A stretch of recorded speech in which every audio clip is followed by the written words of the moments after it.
Hi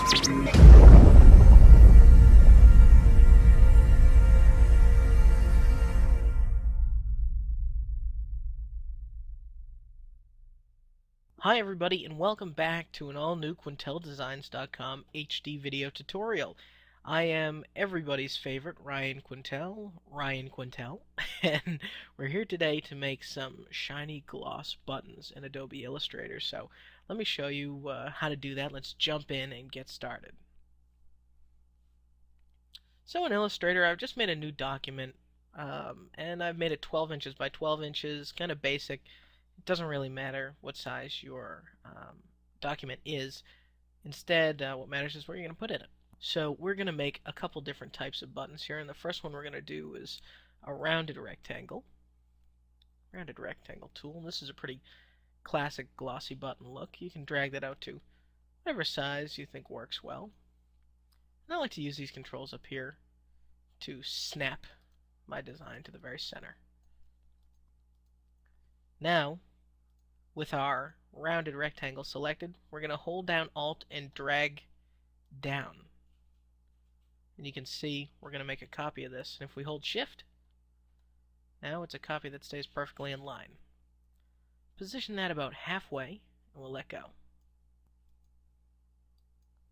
Now we're going to select our top rounded rectangle, hold down Alt, and tap left once, let go of Alt, and move it to the right once. Now what did I just do? Let's zoom in so you can see.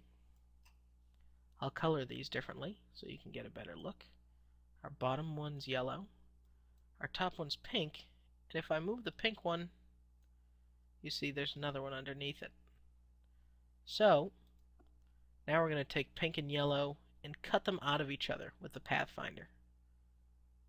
So come up here to our pathfinder.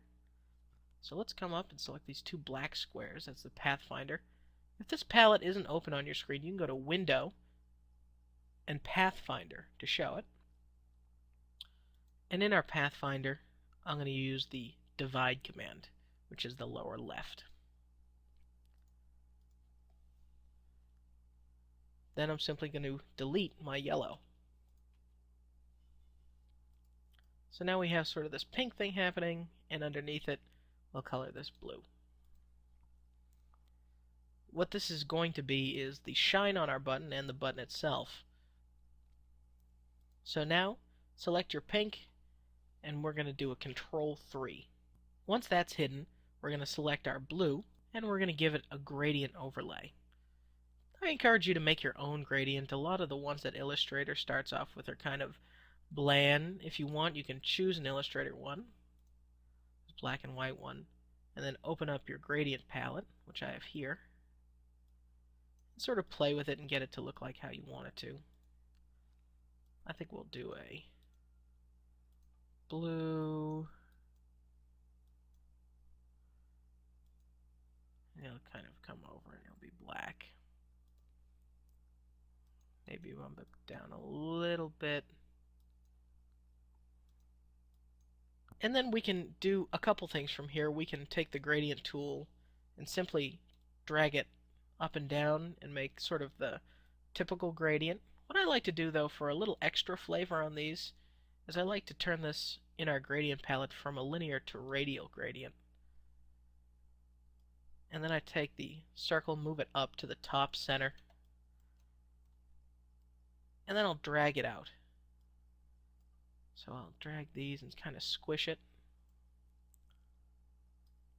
Make this circle a lot bigger.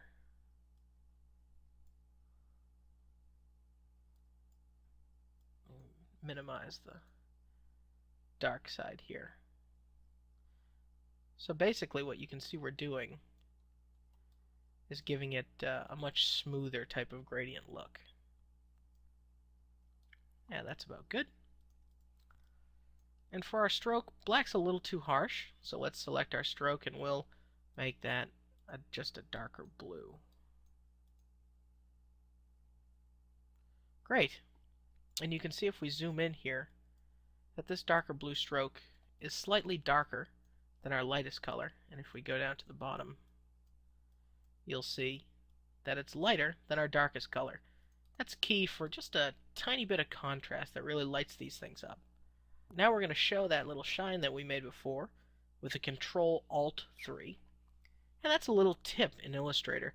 Pretty much anything that you do a Control then a number, Control-Alt is usually the opposite. So Control-3 is show, Control-Alt-3 is so Control-3 is hide, Control-Alt-3 will unhide, Control-2 is lock, Control-Alt-2 is unlock. Now we're going to select that shine layer we made, and we're going to get rid of the stroke altogether. Select the stroke color, select nothing, and then we're going to take that pink, we're going to select the pink color, the fill color, we're going to make it white. Here you can take the white and simply come over to your transparency palette and drag it down. Even something as subtle as 10%. And you can see here that has a little bit of shine to it. And you have yourself one pretty typical type of glossy button. The second type we're going to do here is a circle. So we're going to do the same basic setup as before. Here's our circle. We'll give it a stroke color so we can see it just fine. There she is. In this one, we're going to click right in our gradient palette and use the same old gradient. But this time let's have a little bit more fun and we'll make it kind of a pinkish button. That's kind of cool. Purple's cool. And now we're going to come up to our radial and select our gradient tool. And this time we're going to light this thing up from the bottom.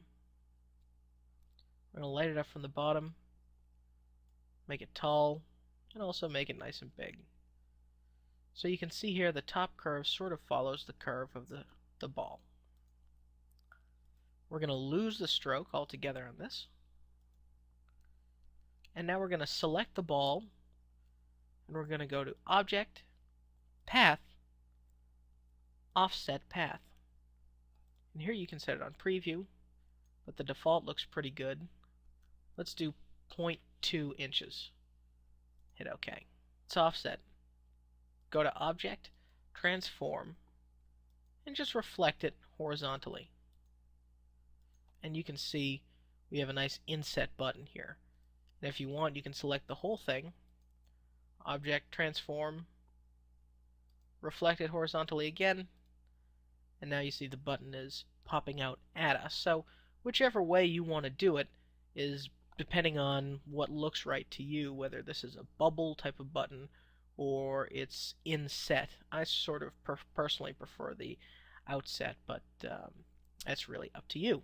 Finally, we're going to take our circle tool, and from the top center, we're going to hold down Alt and drag out a new circle, a tall one, and we'll put that right here in the middle. Make it a little bit wider, almost as wide as your circle. The effect you want to have, it gets thin at the top and then gets thicker and thicker all the way to the bottom. That's the thickest. And we're going to make this gradient white at the top,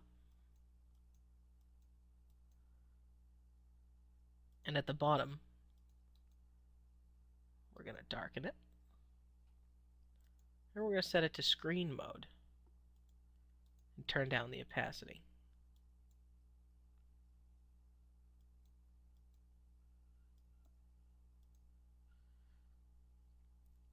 And you can see here we have a reflected shiny ball.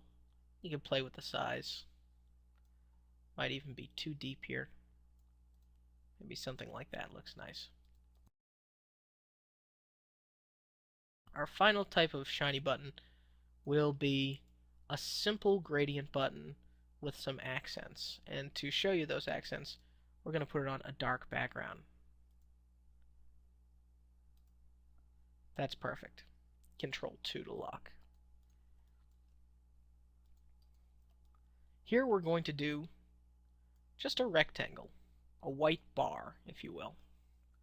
Color it white. And now we're going to actually give it a black and white gradient. Very faint. To show you this, I'm going 30% into black and all the way to white. Take the gradient tool and drag this top to bottom. And you can see it's a very subtle effect. In fact, to give it a little bit more contrast, I'll show you this, like that.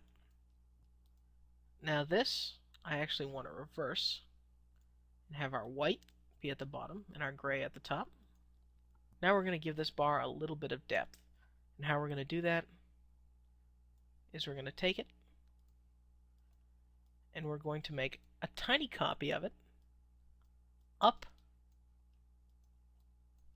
and we'll do that by holding down Alt on our keyboard and tapping up once. That's the up arrow on the keyboard. With that, we're going to say Object, Transform and Reflect, Horizontal, OK.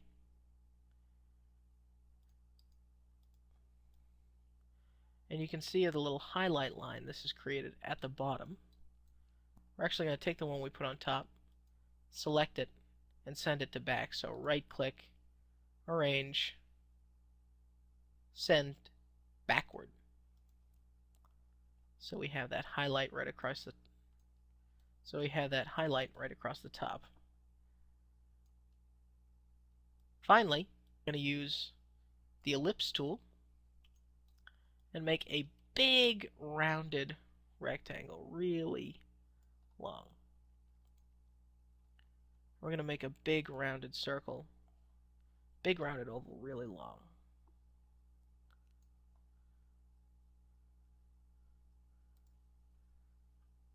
Here, I would select all three things and hit center so you make sure they're all completely aligned with each other.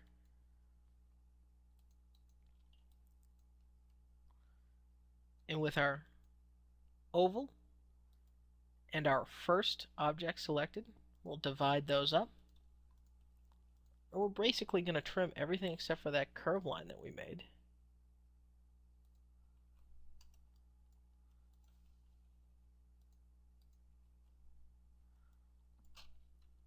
And you see this way you have sort of an undershine, and you can very easily take that, turn it all the way white, and make it a top shine. So that's a shiny bar, and it's hanging out with its two friends, shiny circle and shiny rounded rectangle. But that's 3 quick ways to do it. A very desirable effect, very popular. But you know what? Challenge the norm. See what looks good to you. And anytime you think you have a great idea, it probably is. So have fun with all of those things. Those gradients, those reflections, they all really add a lot of personality to your work. So that's my recommendation. Other than that, keep playing, have a great day, and thanks for watching.